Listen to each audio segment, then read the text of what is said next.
এখন শুনবেন আজকের গুরুত্বপূর্ণ খবরের শিরোনাম। দিল্লিতে মেয়ের সঙ্গে থাকছেন হাসিনা, দলবল নিয়ে ঘুরছেন পার্কেও। 2 হাতে গুলি চালানো সেই রুবেল আবারও 7 দিনের রিমান্ডে। বিকেল 5টার পর ইসিতে সাংবাদিকদের প্রবেশে নিষেধাজ্ঞা। রিমান্ড শেষে সাবেক স্বরাষ্ট্রমন্ত্রীর ছেলে জ্যোতি কারাগারে। তারেক সিদ্দিক সহ 10 সেনা ও পুলিশ কর্মকর্তার বিরুদ্ধে মামলা। সুষ্ঠু নির্বাচনের পরিবেশ তৈরি করবে অন্তর্বর্তী সরকার, আশাবাদ ফখরুলের। দিল্লিতে মেয়ের সঙ্গে থাকছেন হাসিনা, দলবল নিয়ে ঘুরছেন পার্কেও, জানিয়েছেন রিপোর্টে। গত 5 আগস্ট প্রধানমন্ত্রীর পদ থেকে পদত্যাগ করে পালিয়ে ভারতে যান শেখ হাসিনা। সেখানে তিনি ঠিক কোথায় থাকছেন তা নিয়ে বাংলাদেশে যেমন আলোচনা আছে, তেমনি খুদ ভারতেরও রয়েছে কৌতূহল। এবার তাকে নিয়ে প্রতিবেদন প্রকাশ করেছেন ব্রিটিশ সংবাদ মাধ্যম ফিনান্সিয়াল টাইমস। প্রতিবেদনে বলা হয়, গত 5 আগস্ট বিক্ষোভকারীরা শেখ হাসিনার বাসভবন গণভবনের দিকে মিছিল নিয়ে যাচ্ছিল, তার মধ্যেই তিনি পদত্যাগ করেন এবং সামরিক বিমানে করে ভারতের গাজিয়াবাদের কাছে ভারতীয় বিমান বাহিনীর একটি ঘাঁটিতে গিয়ে পৌঁছান। নরেন্দ্র মোদী সরকার পরে নিশ্চিত করে শেখ হাসিনা ভারতে আছেন। এ বিষয়ে আর বিস্তারিত কোনো তথ্য না দেয়া হলেও থেমে থাকেনি আলোচনা। প্রতিবেদনে আরো বলা হয়, বিভিন্ন মাত্রার বিশ্বাসযোগ্যতার সঙ্গে ভারতের আলোচক শ্রেণীর অনেক সদস্য ব্যক্তিগতভাবে দাবি করেছেন, ক্ষমতাচ্যুত শেখ হাসিনা ভারত সরকারের একটি সেফ হাউসে রয়েছেন, থাকছেন মেয়ে সাইমা ওয়াজেদ পুতুলের সঙ্গে, যিনি গেল ফেব্রুয়ারিতে বিশ্ব স্বাস্থ্য সংস্থার দিল্লি ভিত্তিক আঞ্চলিক পদে চাকরি নিয়েছিলেন। এমনকি শেখ হাসিনাকে তার দলবলের সঙ্গে দিল্লির অন্যতম লোদি গার্ডেনে ঘুরে বেড়াতে দেখা গেছে বলেও দাবি করা হয়েছে প্রতিবেদনে। 2 হাতে গুলি চালানো সেই রুবেল আবারও 7 দিনের রিমান্ডে। রাজশাহীতে ছাত্র জনতার উপর 2 হাতে 2 পিস্তল নিয়ে গুলি চালানো সেই যুবলীগ নেতা জহিরুল ইসলাম রুবেলকে 41 দ্বিতীয় দফায় রিমান্ডে পাঠিয়েছেন আদালত। বৃহস্পতিবার দুপুরে পুলিশ আদালতে 10 দিনের রিমান্ড আবেদন জানান। পরে শুনানি শেষে রাজশাহী মেট্রোপলিটন ম্যাজিস্ট্রেট আদালত 1-এর বিচারক মোহাম্মদ ফয়সল তারেক 7 দিনের রিমান্ড মঞ্জুর করেন। জহিরুল ইসলাম রুবেলের বাড়ি রাজশাহী মহানগরীর চণ্ডীপুর এলাকায়। তিনি ওই এলাকার আব্দুল রাজ্জাকের ছেলে। এর আগে রবিবার 15 সেপ্টেম্বর পুলিশ রুবেলকে আদালতে হাজির করে তাকে জিজ্ঞাসাবাদ করার জন্য 10 দিনের রিমান্ড আবেদন জানান। ওই সময় আদালত 5 দিনের রিমান্ড মঞ্জুর করেন। আগে রিমান্ড শেষে আজ আদালতে হাজির করলে বিচারক দ্বিতীয় দফায় 7 দিনের রিমান্ড মঞ্জুর করেন। রাজশাহী মেট্রোপলিটন পুলিশ আর এমপি সদর দপ্তরের অতিরিক্ত উপপুলিশ কমিশনার মিডিয়া সাবিনা ইয়াসমিন বলেন, রুবেলের নামে এরই মধ্যে 2 শিক্ষার্থী হত্যা সহ 4টি মামলা দায়ের হয়েছে। এর মধ্যে ইসলামী ছাত্র শিবির নেতা আলী রায়হান হত্যা মামলায় ওই দিন 5 দিনের রিমান্ড মঞ্জুর করেন আদালত। বিকেল 5টার পর ইসিতে সাংবাদিকদের প্রবেশে নিষেধাজ্ঞা। সার্বিক নিরাপত্তার স্বার্থে বিকেল 5টার পর সাংবাদিকদের প্রবেশে নিষেধাজ্ঞা দিয়েছে নির্বাচন কমিশন ইসি। তবে নির্বাচন কমিশন সচিবালয়ের মিডিয়া সেন্টার তাদের জন্য খোলা থাকবে। বৃহস্পতিবার নির্বাচন কমিশন সচিবালয়ের প্রধান নিরাপত্তা কর্মকর্তা ও উপসচিব শহীদ আব্দুল সালাম এক অফিস আদেশে এ তথ্য জানান।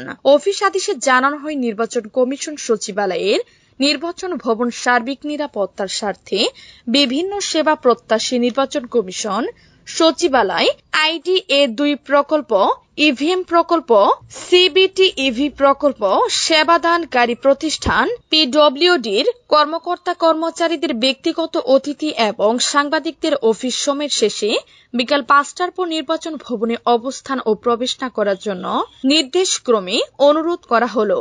শুধুমাত্র মিডিয়া সেন্টার সাংবাদিকদের জন্য খোলা থাকবে। জনস্বার্থে জারি করা এ আদেশ অবিলম্বে কার্যকর হবে। রিমান্ড শেষে সাবেক স্বরাষ্ট্রমন্ত্রীর ছেলে জ্যোতি কারাগারে। রিমান্ড শেষে সাবেক স্বরাষ্ট্রমন্ত্রীর ছেলে জ্যোতি কারাগারে।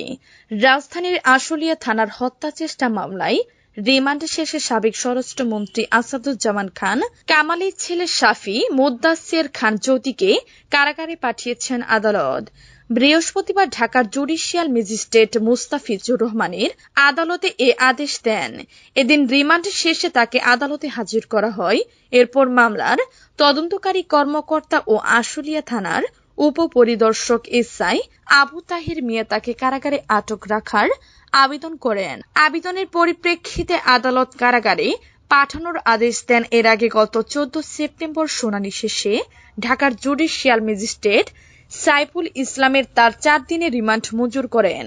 গত 11 সেপ্টেম্বর হত্যা চেষ্টার অভিযোগে ভুক্তভোগী মোহাম্মদ রবিউল সানি বাদী হয়ে আশুলিয়া থানায় মামলা করেন। মামলায় শেখ হাসিনা 37 জনকে আসামি করা হয়।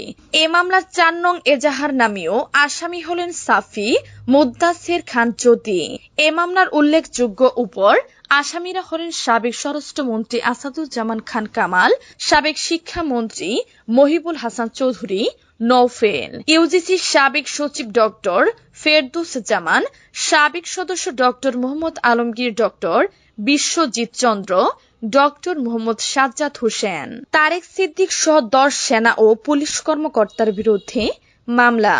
বিএনপি চেয়ারপারসন খালেদা জিয়ার ব্যক্তিগত নিরাপত্তা বাহিনীর প্রধানকে অপহরণ, ঘুম ও হত্যার পরিকল্পনার অভিযোগে সাবেক প্রধানমন্ত্রী শেখ হাসিনার প্রতিরক্ষা উপদেষ্টা মেজর জেনারেল অফ তারেক আহমেদ সিদ্দিক, ডিজিএফআই এর সাবেক ডিজি মেজর জেনারেল অফ মোহাম্মদ সাইফুল আবেদিন সহ 10 সেনা ও পুলিশ কর্মকর্তার বিরুদ্ধে মামলা দায়ের করা হয়েছে।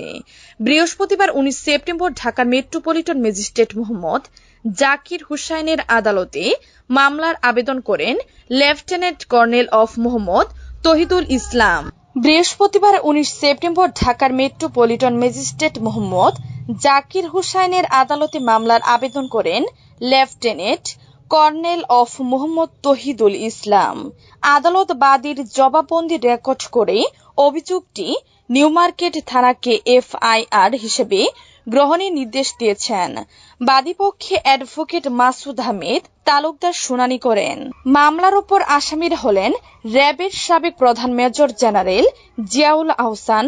মামলার অপর আসামিরা হলেন র্যাবের সাবেক প্রধান মেজর জেনারেল জিয়াউল আহসান বরখাস্ত, ডিবির সাবেক ডিসি মোহাম্মদ আব্দুল বাতেন মোহাম্মদ মুখলিসুর রহমান, ডিবির সাবেক এডিসি গোলাম মোস্তফা রাসেল, গোলাম সাক লাইট, ডিসির সাবেক এসি মাহমুদুর নাসির রনি, ডিবির সাবেক পরিদর্শক মোহাম্মদ আবু আজিফ ও সিরাজুল ইসলাম খান। মামলার আবেদনে বলা হয়, বাদী তহিদুল ইসলামকে 2018 সালের 27 ডিসেম্বর এলিফ্যান্ট রোডের বাসা থেকে সাদা পোশাকে তুলে নিয়ে যায়।